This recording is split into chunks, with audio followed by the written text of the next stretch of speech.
All right, so to finish off, I'm going to get into the Tyler Trent real quick. Tyler Trent, a Purdue student at Purdue, passed away of cancer. He put up a great fight. Was associated with their football team, and just want to quickly say, as an Indiana fan, I hate Purdue with all my heart, but this is a great, inspiring story to all of us. That you should never give up, and that you should always fight with everything you got, even if it's a little bit that you have. Fight with everything that you got. And Purdue, unfortunately, their football team couldn't do the same, getting waxed by Auburn. But in the meantime, let's get into these bowl games. We'll start with Michigan against Florida. Michigan, I won't really say much about that. The score speaks for itself. Hibby, we'll start with you on this one. I'm sure that made you happy. Happy is an understatement, Jake. I watched this game with just utter joy, absolute joy. I just remember all the times that Michigan beat us. I had to hear all that crap from guys like Travanzai and Nolan and Gallagher, etc. But just to see Florida dominate that fashion, and Michigan, of course, their fan base, the Walmart Wolverines, is going to excuse that they had players sidelined, but some of those players weren't sidelined against Ohio State, where they got waxed. So I think it just comes down to the simple fact that Jim Harbaugh, you got to give any coach, I think, 3 years. But year 4 is when you should have your recruits, you should have your culture established. Year 4 is when it matters the most, and he just can't win the big games. So he's underachieved big time so far. They got him there to win national championships, and he always comes up short. So just absolutely love it. And Dan Mullen is going to get Florida Gators back to 2008. No, I got to call the timeout, or does anybody else want to do it? Go ahead. Hibby's been taking his happy pills down there in Florida, just loving it. Meaningless game for Michigan. There wasn't much there to play for. You had starters sitting out. Karan Higdon sitting out. Captains. It's not just starters. They were captains. Devin Bush, captain of that defense. Karan Higdon, who you could say is actually the leader of Michigan's entire team. That senior leader. I think him and Chase, Karan on the offense side and then Chase on the defensive side, senior leadership-wise. And you take him out of the game, and we go with a true freshman, Christian Turner. He had a great touchdown run. He got called back. His foot was out of bounds there. I think if Michigan scores that touchdown early, it's a whole different ball game. But I'm excited for what's to come for Michigan. Jim Harbaugh is doing the right thing. Everyone criticizes Michigan so hard because that's what happens with your best college football program in the nation. I know Hibby doesn't know that, so he thinks winning one bowl game, he gets a little excited about it. So I get it. So, Michigan gets criticized when they're not on a national. I don't want to hear nonsense. When they're on a national championship level, when they're not there, they get criticized. We just had a 10-win season. That's a great season. If anybody else has that, it's an upward trend. We're bringing in a great recruiting class. Harbaugh is starting to adapt. We've seen it a little bit. Everyone criticizes, an adaptation and opening the playbook. Easier said than done. That's something that you can't just snap your fingers and it happens. And I think we've seen it quite a bit. You've seen the read options with Shea, and you've seen the RPOs and, more than just a normal traditional Michigan flood routes and getting guys in space. And I think this recruiting class is tremendous. They recruited athletes. I think that's one thing that Ohio State has done better than Michigan in the past is recruited athletes. So if you look at Michigan's recruiting class this year, Greek athletes. Kids that run 4.4s, they're crazy, jacked. I'm excited to see what's going on. Caps off to the Gators. They put a whooping on us. For Justin to say, Harbaugh needs to be gone. All these Michigan fans that are saying that, they don't understand football. Jim Harbaugh is the man for Michigan. He's going to. Did I ever say he needs to be gone? I said he's underachieved. Has he not? You said you got to give a coach 3 years. Yeah. We're talking about a Florida team that got swamped off the field by teams like Kentucky, Georgia. You guys lost to Missouri by like 30. Warmed off by the field by Kentucky, and Kentucky is much improved. I know I'm on the road, but did I hear you when you said that Michigan is the best program in all college football? Did you say that? Michigan football is the winningest program in all of college football history. That is correct. Well, yeah, because they started football when there's only 10. Oh, here we go. Yeah, here we go. Like Yale, Harvard. I mean, Fielding HGO didn't lose a game from 1901, 1905. Oh, boy. For everybody. Well, we could argue that all day. I'm not going to get into it. You know, like I said, hats off to Florida. They played a good game. I think that defensive back for you guys, a sophomore, that kid's the real deal. I wish the Lions would have drafted him instead of Tease Tabor because he's about as good as a pile of garbage set on fire. So, you know, hats off to Florida. I think Michigan is going to be scary. You guys are going to see my video with my 2019 bold prediction. I think that's the University of Michigan wins the college football national championship next year.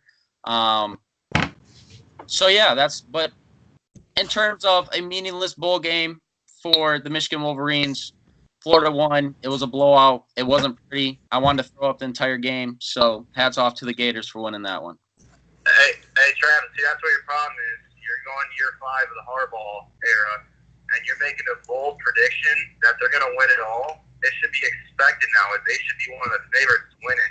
So you're basically admitting through your bold predictions that Harbaugh is underachieved. Like I said, thank you very much, Travis. Any prediction that's not Alabama winning the national championship year in and year out is a bold prediction in college football right now. Dabo Sweeney has begged to differ. We'll see. That should be a good game in itself right there. But, Zai, what you got with the Michigan? Quick hot take. Florida played well.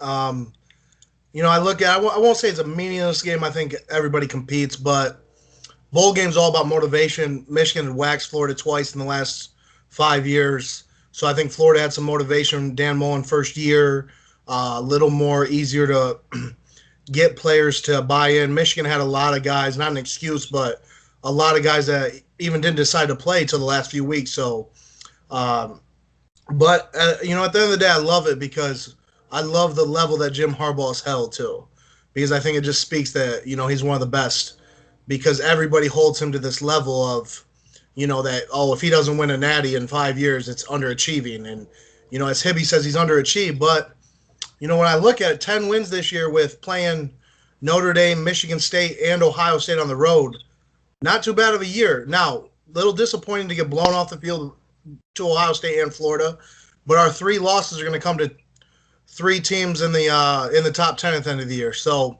you know, credit to Harbaugh on that, you know, the bowl game doesn't count, but to get Notre Dame back on that schedule, and to, you know, we've signed some other contracts. We're going to go to Virginia Tech, stuff like that. Like, credit to him to play.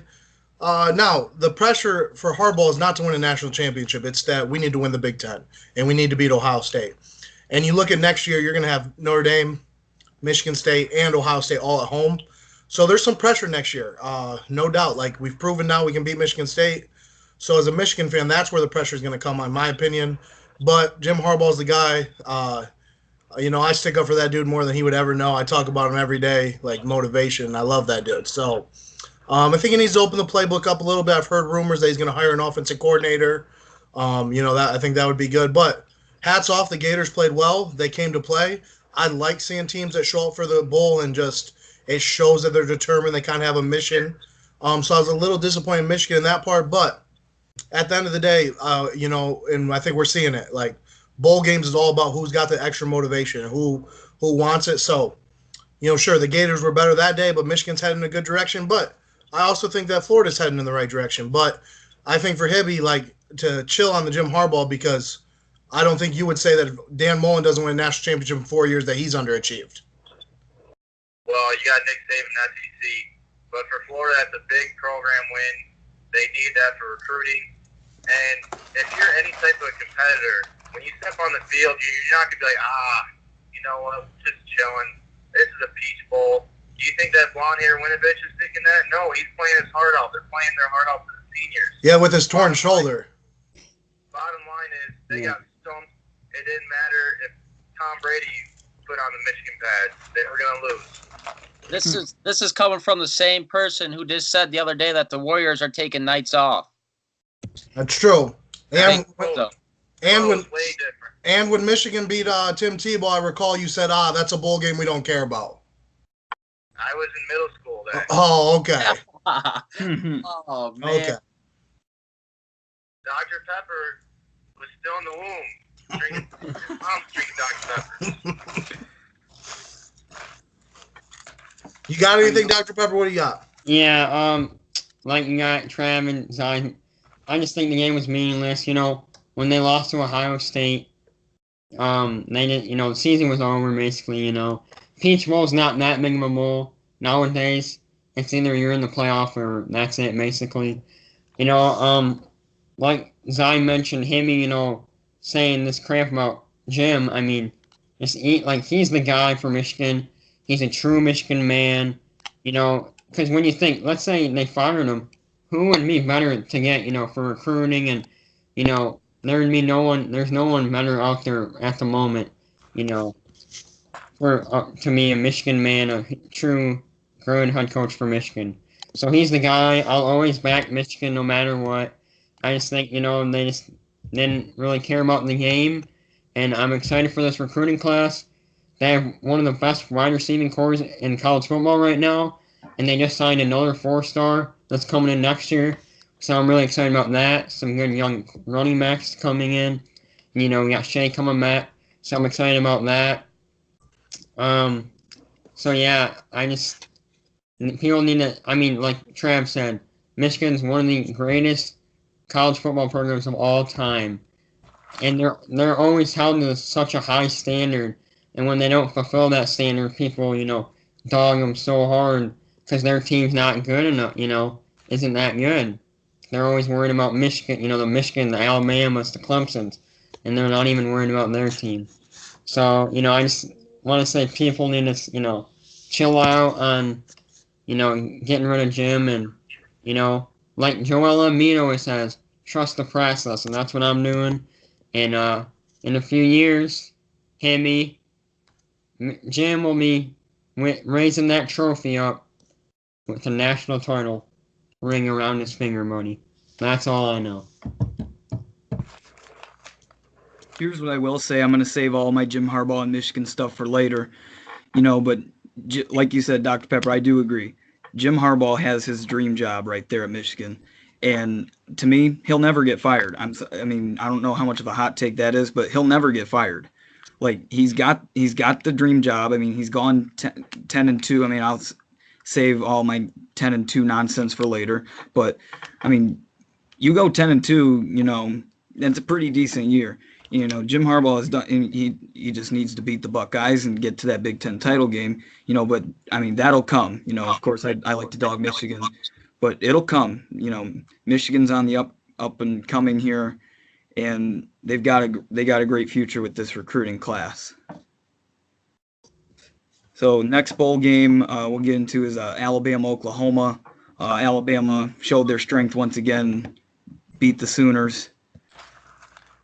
So we'll start with you, Zai. What you got with this one? Well, for about 15 minutes of actual football time, I didn't think Oklahoma rolled off the bus. I mean, it looked like they were going to lose 65-0. So, and then all of a sudden they clicked and they played. They competed and probably for 2.5 quarters outplayed Alabama. But that's what Alabama does to you. They defeat you before you even play. And I think that it takes so much time for these teams to adjust because you can't, no matter what you're doing in practice, you can't prep for that speed, that strength, the physicality they play with. And I think what you saw is that it took Oklahoma that 15 minutes of football time to adjust to that and say, okay, wait, I can block this dude. Like, I can go make a play.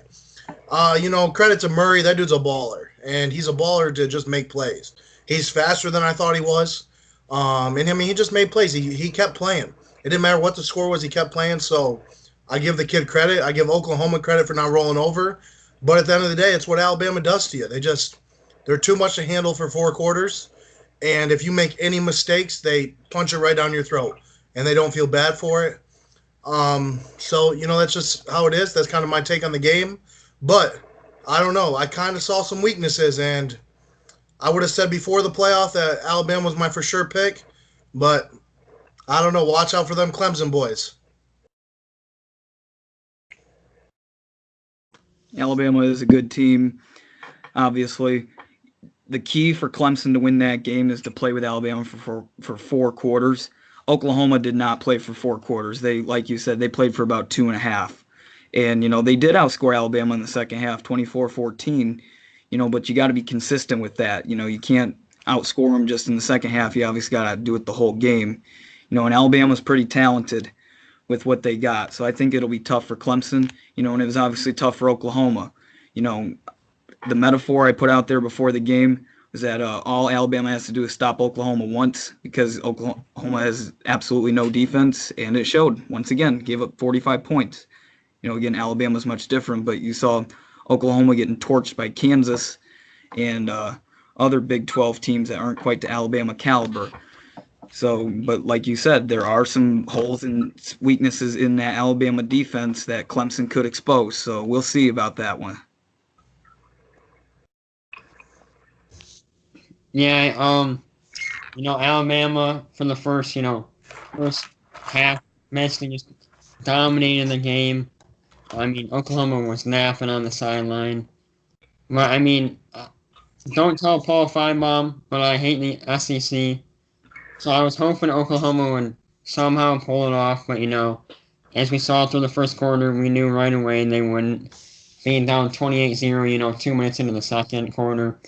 Just hats off to Alabama. I mean, every year in, year out, Nick Saban just steps up. I mean, he had those guys ready to play, but Kyler Murray kept Oklahoma in the game. He's a really talented quarterback, and he's got a big decision coming up to either go to the MLB or play quarterback. So we'll see. But yeah, I mean, that's pretty much Alabama dominated, and they're looking for another title, so we'll see what happens, but all got on that game. Yeah, I'll go next. I was betting on this game about 15 minutes beforehand, and I really wanted to pick Oklahoma straight up to win this game. I took them with the spread, and I was talking to a couple people, and I said, if Oklahoma can come out and jump on Alabama early, I think they win. But I think if Alabama comes out and jumps on Oklahoma, I think Bama wins and it could get ugly. And that's what happened. I mean, 28-0 Bama out the gates.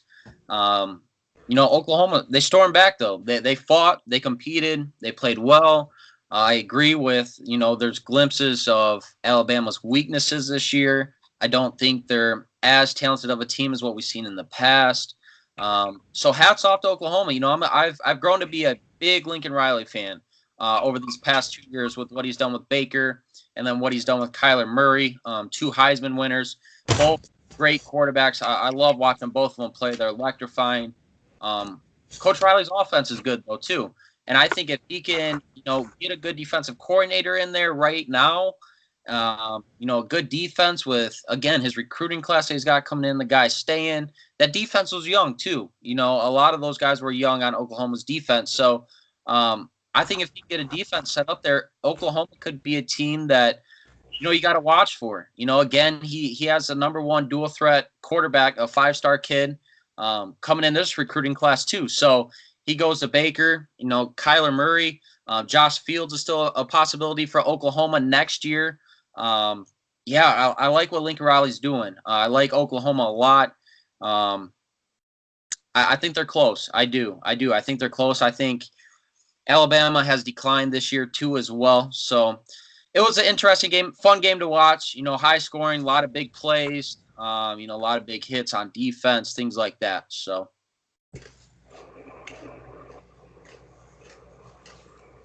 Big Hibbie still there? Hibbs, what you got? Yeah, just real quick. I was talking to Di during this game when Alabama was up 21-0, and I thought right then and there Oklahoma was going to get blitzed. But soon after that point, Coach Riley, he huddled his troops up over at the sideline. Probably said from the fact that we belong here, we can play with them. We're one of the best teams in the nation. And after they broke that huddle, they played like Oklahoma was expected to play and hang in there with Alabama. And I think, like I said, once they realize, they tie their shoes the same way we do, and that we can actually make plays on these guys, it's when they settle down, the games slow down, and they're much more comfortable out there. And who knows, if they would have played that way come out of the gate, it would have been a different ball game. But the flip side, start off, I think, Clemson, with how they won that game against Notre Dame and just blitzing their doors down. I think they're proving a point to Alabama, and I'm actually going to go on a win. I don't know if it's a big win, but Clemson is going to be the national championships. And I just think the season, Alabama had a little adversity against Georgia, but they haven't hit too much adversity this year. And we've seen, if it wasn't for Jalen Hurts to come in and save the day, they probably wouldn't be in the spot they are right now. But I'm going to go on a limb and say Clemson wins by a touchdown in the national championship game. I can see that happening. And like you said, with the adversity, not just Jalen Hurts coming in, but Georgia faking the punt at midfield, but that's for a whole nother thing. Terrible play call. One of the worst play calls of all time, that I've ever seen. Now, Almost. That's the thing. We're sitting in our dining rooms, in our living room, and yes, I agree it's a bad call in hindsight, but say he converts that call, and now we're all saying Kirby Smart is one of the greatest calls in all of college football. There's a lot of what ifs though, but he gets paid the big bucks to make the right calls. It is true. Kirby Smart was dumb in that moment. My thing is, if you were gonna go for it then. Don't just fake a punt, That was almost as bad as when the Indianapolis Colts tried to run like a quarterback sneak with one dude blocking. With their punter, wasn't it? Wasn't it like with their punter or kicker or something? Terrible. That was horrible. Speaking of horrible, we're going to get into the next bowl game, which was Michigan State and Oregon, and I believe it was called the Red Box Bowl or whatever. Michigan State losing to Oregon 7-6. And if you don't mind, I'll start this one off. To me, I don't think it is as dumb as Kirby Smart faking the punt there. Oregon's fake punt or whatever that was. Come on. Yes, I know you want to take a chance, in a close game, but you've been stopping Michigan State all day long. Pin them down inside the 10-yard line or the 5-yard line. Don't outdo your own self there. But Michigan State, my God, yes, they did win 7 games. They're a decent team, but that was probably the worst bowl game I have ever watched. Lewerke was horrible. The offensive line was even worse. So, you can't really do much with a terrible offensive line, but step it up. If you're Michigan State, that's going to, you look at Mark D'Antonio, Mark D'Antonio's had a great tenure at MSU, but this one's going to hurt a little bit. Yeah, I agree with you, Jake. I think CBS might actually lost money hosting this game. It was bad, and if people were watching, I turned it on for a couple minutes and I couldn't watch it. It was so ugly. I yawned. I almost fell asleep, so I had to flip the channel over. It was bad. It was really bad. Offensively terrible. Oregon receivers dropping the ball. Michigan State, they couldn't block a soul on the their offensive line. It was bad all around. I watched that. I'm seeing as I'm scrolling through Twitter, they're comparing the Michigan State where Lewerke fumbled that snap and then he kind of just lofted it up there and Oregon picked it off. That's going to be one of those not top 10, on the list for the year there. But it was just a bad game, in general. I think Oregon, they were lucky to win. Their coaching was terrible. Play calls were stupid. It was a crapshoot. The whole thing was a crapshoot. And my surprising thing is, I'm big in recruiting. Oregon's bringing in a great recruiting class, and I don't know how they're doing it, to be honest with you. Because if I'm recruiting, I'm watching that game, I'm like, shit, I don't want to play for that. You know what I mean? So, same thing with Michigan State. They got a couple guys, they had a decent class this year, a couple 4 stars, 5 stars, in-state guys. But if I'm a kid at home or, a fan and I'm watching something like this, I get it. Michigan lost to a good Florida team, though. And we got it handed to us. And it was, obvious. Michigan State, Oregon, there was no excuses from both sides of the ball on why both teams played that bad. So, yeah, that was a rough one. That was a rough one to watch. I feel bad for CBS. I feel bad for Redbox for even hosting that. I don't got much to say. It was ugly to watch, but at the end of the day, I think it's one of those games where if you're Oregon, you won a bowl game, you out sluggish somebody, I guess. They're bringing their quarterback back, who's probably would have been a top 5 pick in the NFL draft. They do have a good recruiting class, so high hopes for Oregon. And you talk about Michigan State, and this is just not me being a biased Michigan fan, but talk about a team that went from playing Alabama in the playoffs and getting blown off the field and falling apart really since then. D'Antonio's record is close to 500. Basically, since then, he's barely over 500. They've been terrible against rivals, and they just are. It's really went downhill. So there's going to be some pressure on him next year. I figured the game would be a little not so much fun to watch because that's just kind of how Michigan State plays. They play a defensive game. There's always going to be D'Antonio's always going to try some crazy fake in a game like that, and whether it works or doesn't work. Usually he's had some success, but it didn't. Again, Rookie drops he throws that interception, then he drops the field goal late in the game. So just kind of hurt themselves. But overall, but for Oregon, they got the win, and with that recruiting class, that's going to take a good vibe going in. So I expect Oregon to be one of the better teams in the Pac-12, and I expect Michigan State kind of. They're going to have to bounce back next year. D'Antonio eventually is going to get on the hot seat. Yeah, like you guys have been saying, I mean, just a bad game overall, And think about, not just being a Michigan fan, like I said, but Michigan State's hit their ceiling. Their best is in the past. You don't go to Michigan State to compete for a national title. You don't go to Michigan State to win big bowl games. You got hats off to Mark D'Antonio for leading them to the Rose Bowl and winning that, and then making it to the playoff. But that was their ceiling, and they won't get back there ever again. I'm saying, I don't know who the heck gave Brian Lewerke a scholarship, but I don't think he's very good. I mean, when he played against Michigan, he couldn't even get couldn't even pass the ball to a receiver. Yeah, just a terrible game overall. But Oregon's got they just got the number 1 recruit in the nation, and got their quarterback back. So they got some things to look forward to. But yeah, Sparty ain't looking too well right now. What do you got, Ebbs? Not gonna lie, boys. Watching this game or going to the beach wasn't really a close call. So, really no comment. All I know is Oregon won 7-6, and I care less. Here's what I will say about this game. It's not like it was a bad offensive game, at least stats-wise. Michigan State had 303 yards of offense. Oregon played terrible on offense. Michigan State's defense played pretty well in this game. Michigan State did what they did, do all year long, is run the ball a bunch of times, and 159 yards on the ground. That's pretty darn good. You should be able to win a game, at least in today's college football, with running that much, especially with the offense that they run. But overall, just a crappy game. Not one that I would really want to watch overall. Unlike this last game that we're going to get into, LSU and Central Florida. LSU ends the 25-game win streak for Central Florida.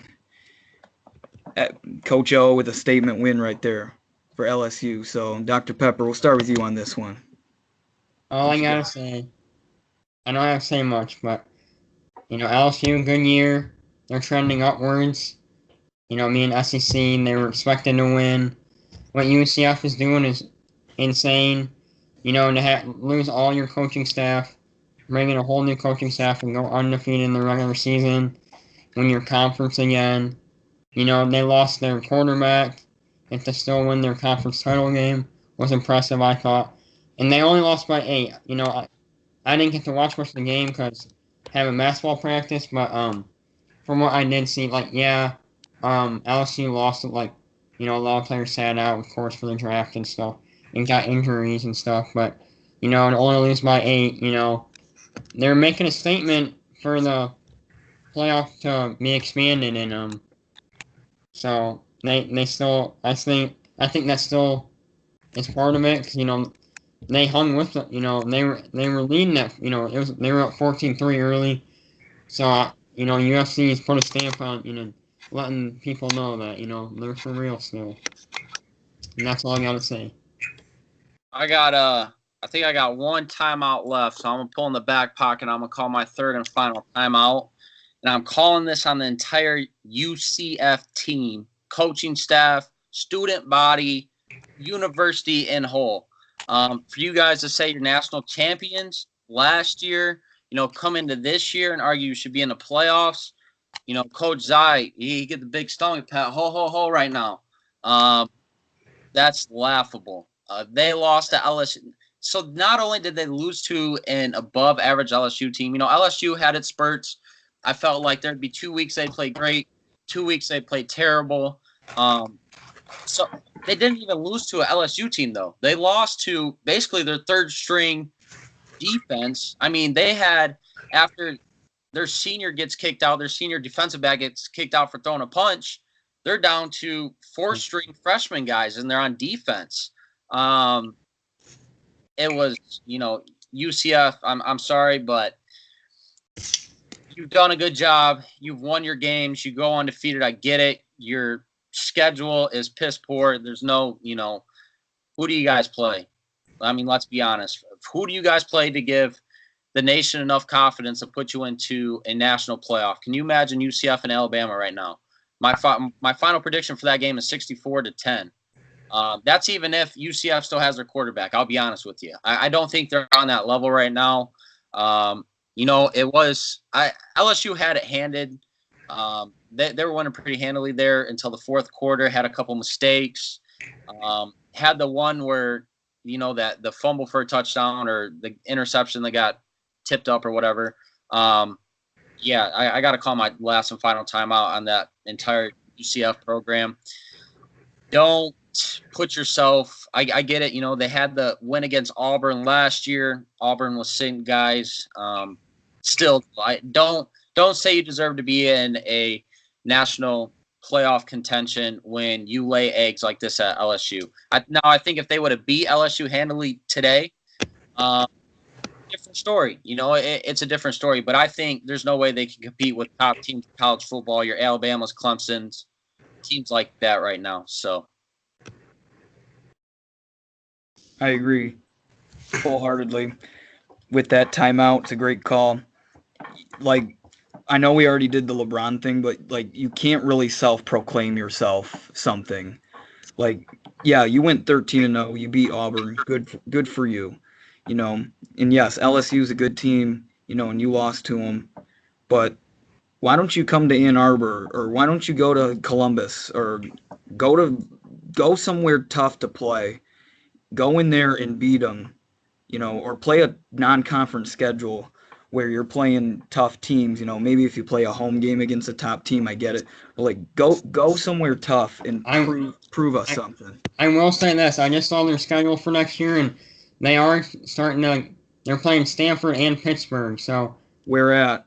I'm not for sure, but I mean they're stepping up, and I think this third year will really make a big testament to see how, you know, because going through these 2 years, and I agree with you, Jake. You shouldn't self-proclaim. Like I disagree when they put the whole banner and the whole city like, oh, national champions. I disagreed with that. You know, I didn't. You know, Alabama's obviously the national champion, but yeah, I think this third year will really show who they are. But you can continue now. About the game, I'll be real quick. I think with UCF's quarterback out, I didn't think they had a chance. But LSU's defense was deflated for sure, especially after a couple guys got ejected. got hurt. So, good for LSU. I think LSU will have a down year next year. But for UCF, I'm going to take this take on it, though. What a great recruiting tactic they've developed there. And just how they had a great year last year. I do agree with the whole put some teams on your schedule if you want to make the playoff. But they just have a great environment. And I think if you were a player that couldn't make a Power 5 team and you really thought you were a good player, like why go to one of the bad teams and be the superstar when you go to UCF and they've proven, they're going to be in the top 15 probably for the next 10 years if they keep things together. So I don't think they're national champions. I didn't think that last year, but I'll give them credit for going after something and kind of making a small market team be visible to everybody out there. So in that aspect, now, like I said, they're not national champs. I don't think they really believe they're national champs. I think they do it to put themselves on the market and stuff like that. But, at the end of the day, I feel bad for them because they didn't have their quarterback. But I don't feel bad that they didn't make the playoff because, you got to put some good teams on your schedule to do that. So it's really on them. Put the teams on your schedule. Dan Mullen from Florida said, hey, we've offered them. We'll play you come here, we'll go there. So people are saying they'll play you. Go play somebody, and then you can make the playoff. Because I think, I do think they have some talented dudes on the roster. I mean, their quarterback can play when he's healthy, and they have some speed, and they ran Auburn off the field last year, and they competed with LSU today. So they're proving they can play with some of these teams, but now you got to be able to do it consistently year in and year out. So that's really all I got for that game. Nothing about the game surprised me, though. It wasn't like, wow. I think it is what it is, and we'll see what UCF can do next year. If they do have Stanford and stuff on their schedule, that's a little bit better, but that's still not, I still don't think that's enough to get them in the playoff if they run the table. What do you got, Ebbs? Yeah, I like that standpoint. Recruiting tool. I think it just showed today that they're a mid-major school. They're not part of Power 5. They never will be. The game was pretty chippy, as expected. But going back to last year, and their heads got a little bit too big. And here's the difference, I think, of bowl games. Auburn believed that they should have been in the playoffs after beating Alabama and beating Georgia to being the SEC champion. They believed that they should have been in the playoffs, so they had an hangover. So their approach every day to practice, I'm sure, wasn't what it should have been, what it was. So they came off flat against UCF last year. And then UCF throws this big banner up last year of how they're national champions. They would have got their doors blown off if they would have played against Alabama or any of those top schools last year. So they didn't play a focused Auburn team. That's the difference there. And then this year, I think they played a focused LSU team. LSU was hungry to play this game, and they displayed that today.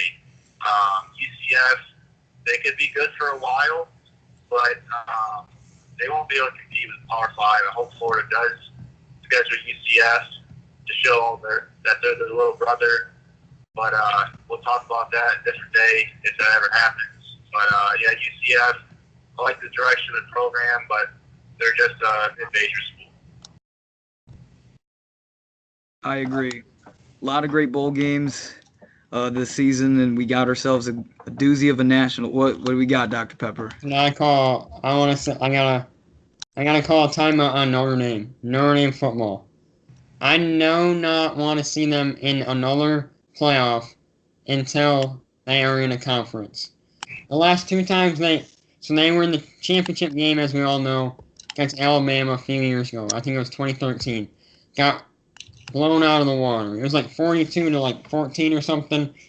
Blown out. They played Clemson another day. You know how they got that banner? When they walk in their stadium, play like a champion today? They did not play like a champion the other day. They're just overrated. Yes, they beat my guys from Michigan, but I just want to call a timeout on them. I don't want to see them in another playoff until they join a conference. And if they join, the ACC or something and run the table, then you can put them in, but not until then. Now I'm going to call it right now, like Jake said, and I think Jay Webb said too. Clemson's going to pull it off against Alabama. I think they got a good shot. That should be a doozy of a game. I mean, besides Michigan State and Oregon and maybe Stanford, Pittsburgh, or whoever those two teams were, we had a lot of great bowl games this season. We got one more to look forward to with Alabama Clemson, so who knows what we could have in that game. So I'd like to thank you all for taking a time out with us, and from all of us at Time Out, wish you all a happy new year and happy holidays. And we will see you all again next time.